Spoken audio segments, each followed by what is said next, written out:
You are watching the Huddle Ninja here with Jason Anik and producer Steve. Guys, let's look at the one semifinal that we do know for certain here as we stream on Thursday afternoon, about an hour before the kickoff of the rescheduled Notre Dame-Georgia game.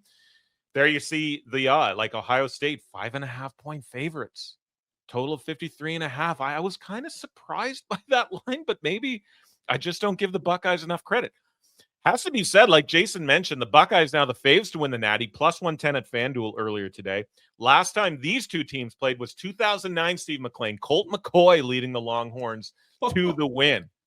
This one actually opened 4.5. Like you saw, it's now Buckeyes 5.5 for this one, being played in Arlington on January 10th, basically a Texas home game. I want to ask you guys both this question, and maybe, Steve, I'll start with you because I have no doubt that your answer will be hilarious as a Michigan fan. Did the Ohio State ass-whooping of Oregon make you feel any different about this Buckeyes team? Hook 'em. That's it. Oh, simple. That's all you got to say about that? No. So here's the thing. Ohio State, extremely well prepared. I didn't know they had that game in them. Neither did I. But I don't know if you give credit to where credit's due, right? Or Ohio State came out, cleaned their ass. But I just can't help but think, like, what the fuck was Oregon doing? Like, what were they actually doing during this time off? Did they just not have a plan? So Ohio State, just feed the ball to your wide receivers. Oh, wait, they have two running backs as well. Never mind. So, yeah, exactly. Yeah, they're a hell of a team. And this is what that team should have been. And if you take that Michigan game off the schedule, their only loss was a 1-point loss to Oregon. Yeah. Right. So it's not like Ohio State's been struggling. It's just, man, you lose to a bad Michigan team that doesn't have an offense. This is what happens. Everyone criticizes you.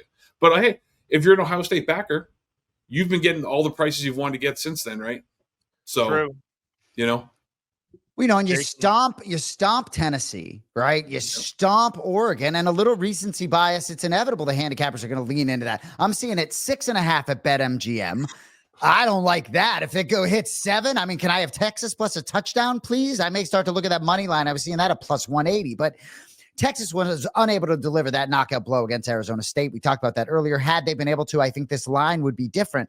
That ASU game was funky, though. It wasn't that close, right? Texas still was dominant, dare I say. But I like sometimes the adversity emerging from a stressful game like that, facing some adversity in a tight game like that. Maybe, we get to play a first quarter right now and it's 0-0, maybe not as stressful for Texas. So as that line creeps up, it's hard for me not to look at Texas, period. But you know what? It's one of these things too with Sarkisian, right? Like last year, they're in the national semifinal, lost to Washington. Huge game. Texas had the team to do it. They didn't know. Washington obviously had the team as well. But you look at this year with Sarkisian. They face a backup quarterback for some of the SEC championship and lose to Georgia, right? They almost lose yesterday against Arizona State in the quarterfinal, right? Are Texas just playing with fire? Are they going to come out here and just be like, you know what, guys? We tried. Sorry, we lost 42-10. You know what I mean? So Sarkisian kind of skates on that a little bit because James Franklin sort of takes the cake on it. But there might be some fires lit under Sarkisian's ass if they don't win this game. Well, it's interesting, and that's a very good point, Jason, because I was going to ask you guys, do we think less of Texas because it was a slog to get past, and you're right, what was a completely overmatched Sun Devils team? They ultimately did. And then, we see Ohio State destroy the number 1 team in the country. But I think you might be right, Jason. Maybe that was a bit of a good thing for Texas to feel a little bit of heat in that game against Arizona State. And maybe Sark does, they got a week and a half to prep for this thing. Maybe Sark does get them a little bit more prepared. So it's interesting. But Steve, one of the biggest matchups on the field here, for me at least, and we sort of alluded to it, but it's Will Howard and this Ohio State passing attack, this really good Ohio State group of receivers against this Texas secondary and the Texas defense on the whole.